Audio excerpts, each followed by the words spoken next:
Safa and Marwa were born as conjoined twins. It is an extremely rare condition. They were flown to London from their home in Pakistan last year, and after more than 50 hours of surgery and months of hospital care at Great Ormond Street Hospital, they were finally ready to go home. Our medical editor, Fergus Walsh, spoke to the family before they left.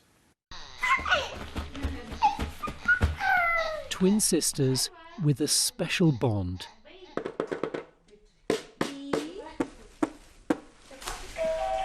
It's now just over a year and a half since Safa and Marwa were separated. Back to Safa. That's it. That's good. To Marwa. They're still having physical therapy, which they clearly enjoy. But they've been through a lot to get here, and neither has emerged unscathed.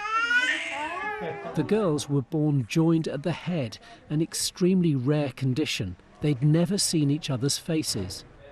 The BBC followed their incredible journey as, over 4 months, they underwent more than 50 hours of surgery.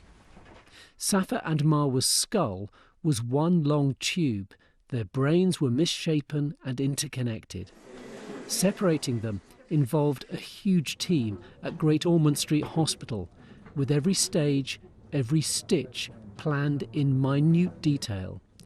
All of it was paid for by a private donor. Once the twins were finally separated, surgeons created a rounded skull for each of them, using pieces of shared bone. Thank you. Alhamdulillah. Alhamdulillah. For their mother Zainab, the surgeons are heroes. This, the moment she was told they'd both survived. The road to recovery has been long and progress slow. Nonetheless, Zainab was delighted to be taking them home at last. Thanks to Allah, they have got very good progress, especially Marwa. She only needs little bit support for her to take the mobility her further. And we will take good care of Safa, and hopefully she will start walking as well. In theatre, the surgeons had to make a near impossible choice. There's something oozing deep down there that I can't see at the moment. Only one twin could receive some key blood vessels that nourished both their brains. They were given to Marwa, the weaker twin. But as a result, Safa had a stroke. Safa now has permanent damage to her brain and may never walk.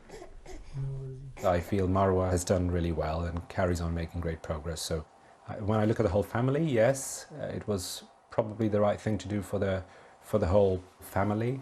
But for Safa, as an individual, I'm not so sure. It's a decision that I made as a surgeon. It's a decision that we made as a team. And it's a decision we have to live with. And does it still trouble you? Yes, very much so. I think it always will. Both girls have learning difficulties, but the family say they have no regrets, and whatever the future holds, Marwa and Safa will face it together, as sisters and twins, but also separate individuals. Fergus Walsh, BBC News. Safa and Marwa ready to go home.